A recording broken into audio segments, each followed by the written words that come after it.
दोस्तों, कैसे हैं आप सभी। स्वागत है आप सभी का आपके गुरुजी चैनल एसपी झा चैनल पे। और आज हम लोग सीखने वाले हैं मेरे प्यारे दोस्तों क्षार के प्रकार से। मेरे प्यारे दोस्तों मैं और ये मेरा पार्ट 5 है। मैंने आप लोगों को पार्ट 4 तक बहुत ही अच्छे तरीके से समझाया हूँ, बताया हूँ और सिखाया हूँ। अगर आप लोग नहीं देखे हैं तो जाइए, वीडियो के डिस्क्रिप्शन में सारे पार्ट्स का लिंक दिए गए, उसको देख लीजिए। और अम्ल के बारे में जितने भी कंसेप्ट है वो सारे कंसेप्ट को मैंने करवाया, तो आप लोग उसको कंसेप्ट को सीख लीजिए और अपने कंसेप्ट को बढ़ा लीजिए। और क्षार के भी बारे में मैंने बहुत सारी जानकारियाँ दी हैं और इस पार्ट के अंदर भी हम लोग क्षार के बारे में पढ़ेंगे। तो अगर आप लोग नहीं देखें तो सारे पार्ट्स को देखिए, तब आपको एक बेसिक कंसेप्ट मिलेगा और सारे कंसेप्ट आपको समझ में आ जाएंगे। तब आप लोगों को मेरे प्यारे दोस्तों पढ़ने में भी मन लगेगा। और अगर इस प्रकार कोई भी क्वेश्चन आपको चैप्टर 2 हो या चैप्टर हो, जितने भी चैप्टर मैं आप लोग को बताऊंगा उस चैप्टर से रिलेटेड अगर प्रश्न आते हैं एग्जाम में तो वो सारे प्रश्न आपके बनेंगे और आप लोग को समझ में भी आएगा। चलिए हम लोग समझते हैं और सीखने का प्रयास करते हैं। तो सबसे पहले हम लोग आज समझने वाले हैं मेरे प्यारे दोस्तों क्षार के प्रकार से। आ जाइए अंदर। क्षार के प्रकार से तो आप सभी को पता होगा, बेसिकली मैंने जिक्र भी किया था, जो क्षार को हम लोग 2 प्रकार में बांटते हैं।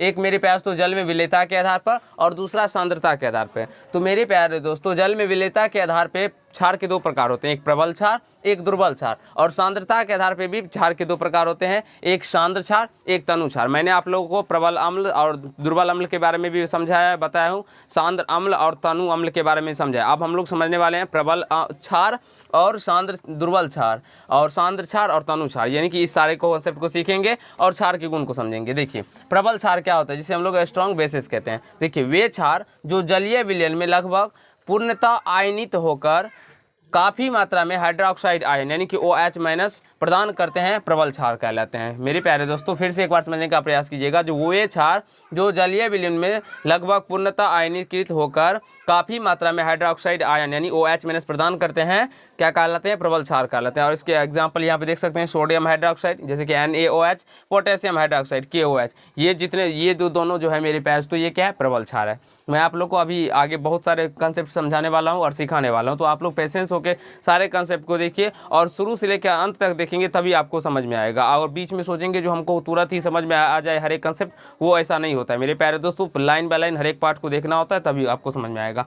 अब समझिए दुर्बल क्षार वीक बेसिस क्या होता है। तो वे क्षार जो जलीय विलयन में सिर्फ अंशतः आयनीकृत होकर कम मात्रा में हाइड्रोक्साइड आयन प्रदान करते हैं, वे हमारे क्या कहलाते हैं, तो दुर्बल क्षार कहलाते हैं मेरे प्यारे दोस्तों। ठीक है, यहाँ से देख सकते हैं दुर्बल क्षार के example ammonium hydroxide NH4OH, calcium hydroxide CaOH का होल 2 और मैग्नीशियम हाइड्रोक्साइड MgOH का होल 2। ये क्या होते हैं, तो ये हमारे दुर्बल क्षार होते हैं। आई होप प्रबल क्षार और दुर्बल क्षार आपको समझ में आ गया होगा, कहीं से कोई दिक्कत या समस्या नहीं हुआ होगा। अब हम लोग समझने वाले हैं सांद्र क्षार के बारे में। देखिए जो कि हम सांद्रता के आधार पर हम लोग बांटते हैं ना क्षार को 2 प्रकार में, एक सांद्र क्षार एक तनु क्षार। तो अब हम लोग सांद्र क्षार को समझने वाले हैं। देखिए वह जलीय विलयन जिसमें क्षार की मात्रा अपेक्षाकृत अधिक होती है, जिस जल विलयन में क्या होगा, तो क्षार की मात्रा मेरे प्यारे दोस्तों अपेक्षाकृत अधिक होगी, वो हमारा क्या कहलाएगा, तो सांद्र क्षार कहलाएगा। जैसे सांद्र सोडियम हाइड्रोक्साइड, सांद्र अमोनियम हाइड्रोक्साइड।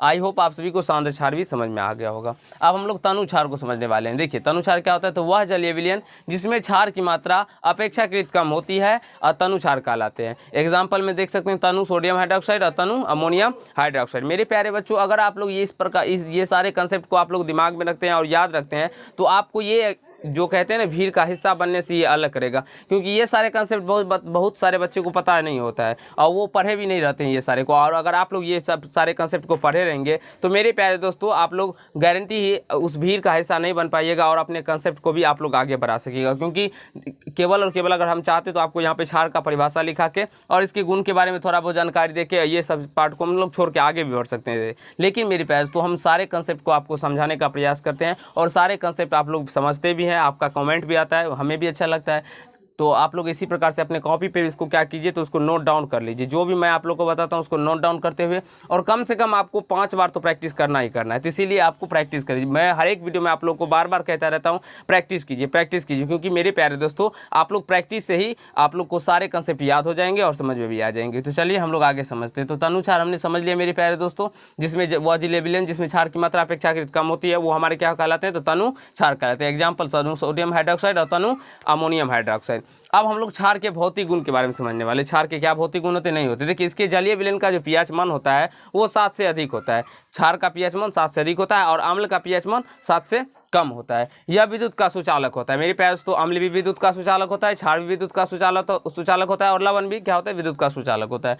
यह लाल लिटमस पत्र को नीला कर देता है। क्षार का गुण होता है मेरे प्यारे दोस्तों, ये लाल लिटमस पत्र को क्या कर देता है, तो नीला करता है। और अम्ल क्या करता है, तो नीले लिटमस पत्र को लाल कर देता है। अम्ल क्या करता है, तो नीले लिटमस पत्र को लाल कर देता है और क्षार क्या करता है, तो लाल लिटमस पत्र को नीला कर देता है। ये ध्यान रखना होगा। चौथे कंसेप्ट की बात करते हैं तो ये देखिए, ये मिथाइल ऑरेंज को पीला कर देता है तथा फेनोल्फथालीन को गुलाबी कर देता है। तो आई होप ये जो क्षार के गुण थे और जितने कंसेप्ट मैंने आप लोग को बताया वो आपको समझ में आया होगा, कहीं से कोई दिक्कत या समस्या नहीं हुआ होगा। अब हम लोग नेक्स्ट क्लास में मेरे प्यारे दोस्तों हम लोग लवण पीएच मान के बारे में सीखेंगे। जो पीएच मान क्या होता है, पीएच मान किसका कितना होता है, जैसे कि हम लोग बात कर सकते हैं गुलाबी रस का कितना होता है या टमाटर रस का कितना होता है, विभिन्न प्रकार के आंसू का पीएच मान कितना होता है, रक्त का पीएच मान कितना होता है, ये सारे के बारे में जानेंगे। पीएच मान होता क्या है, नहीं होता, इसके सारे के डिटेल में हम लोग जानकारी प्राप्त करेंगे और अच्छे तरीके से समझने का प्रयास करेंगे। अगर आप लोग को ये पार्ट अच्छा लगा हो तो ये छोटा ही पार्ट है, अगर आप लोग को अच्छा लगा हो तो वीडियो को जरूर ही लाइक कीजिएगा, कैसा लगा ये कमेंट कीजिएगा और यदि चैनल पर नहीं हो तो चैनल को सब्सक्राइब करके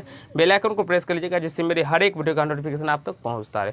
और सारे कंसेप्ट को देखिए, अपने कॉपी पर लिखने का प्रयास कीजिए, कम से कम एक बार 2 बार जरूर ही लिखिए। धन्यवाद।